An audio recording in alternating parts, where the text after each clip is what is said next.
Tu ressens peut-être régulièrement tes jambes lourdes, surtout en fin de journée, ou tu as peut-être même des varices qui sont visibles. Moi, je m'appelle Margot, je suis kinésithérapeute et en fait, je vais t'expliquer bien l'accompagnement que l'on peut te proposer justement en kiné. Donc, ce qui est sûr, c'est qu'il ne faut pas banaliser ces signes. Ils peuvent indiquer une mauvaise circulation veineuse, un mauvais retour veineux, voire ça peut aller jusqu'à une insuffisance veineuse. Donc d'abord, il faut bien distinguer les jambes lourdes, qui sont souvent plutôt passagères, de vraiment l'insuffisance veineuse, là qui est une vraie pathologie chronique. Comment est-ce que le kiné va pouvoir t'aider là-dedans? En fait, en cabinet, on va accompagner souvent notamment avec des exercices musculaires qui vont, par la pompe musculaire, favoriser le drainage, favoriser l'évacuation du sang qui a tendance à stagner justement dans les jambes, ce qu'on appelle la stase veineuse. Je te montre succinctement ce qu'on peut faire. Tu vois, des petits mouvements de cheville, flexion-extension des chevilles, tu fais une vingtaine de répétitions. Même chose, flexion-extension des orteils.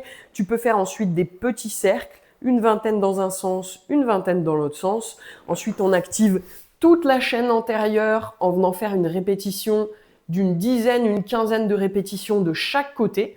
Et en dernier, tu viens activer la chaîne postérieure, tu lèves, tu tiens 3 secondes, tu serres tes fesses, tu relâches et tu répètes ça 10 fois. On va aussi conseiller le port de bas de contention qui va permettre justement par la contention d'éviter le fait que le sang ne stagne trop et ne vienne gonfler tes jambes. Et en dernier lieu, on va pouvoir te proposer des soins comme la pressothérapie. Donc la presso, ça ressemble à ça. Là, je te montre les bottes de chez Fitem en action.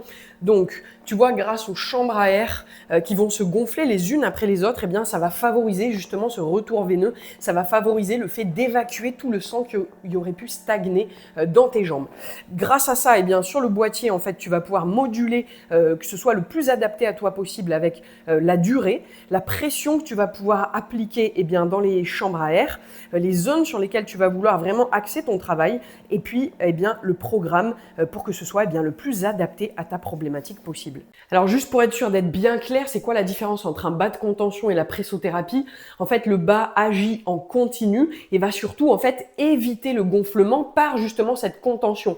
Le liquide va pousser vers le bas, mais finalement, il y a une contention qui permet d'éviter que la jambe ne vienne gonfler. Okay, la presso, par contre, elle va vraiment compléter ce travail-là avec des séances qui vont donc être vraiment ciblées à ta problématique sur les zones sur lesquelles tu vas vouloir agir.